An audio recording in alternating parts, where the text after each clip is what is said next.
నాన్నా, చదువు తప్పనిసరిగా ఎందుకు చేయాలి? కొంతమంది పెద్దలైన తర్వాత చదువుకోకుండా కూడా బాగానే జీవిస్తున్నారు కదా.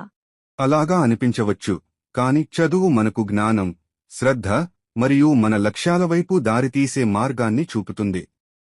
నేను చదవడం కొంచెం కష్టంగా అనిపిస్తోంది. ఈ శ్రమ కూడా మొదట కష్టంగానే ఉంటుంది, కానీ నువ్వు కష్టపడి ప్రయత్నిస్తే ఆ ఫలితం చాలా తీపిగా ఉంటుంది. చదువు నీకు మంచి అవకాశాలను తెస్తుంది మరియు నిన్ను ఇతరులతో పాటు సమాజంలో గౌరవించేలా చేస్తుంది. నిజమేనా, నాన్నా? ఖచ్చితంగా. నీకు నచ్చిన వృత్తిలోకి వెళ్లాలంటే లేదా నీకు ఇష్టమైన పనులు సాధించాలంటే చదువు అనేది మిగతా అన్ని తలుపులను తెరిచే తాళం పట్టు లాంటిది. ఓహ్, బాగుంది, నాన్నా.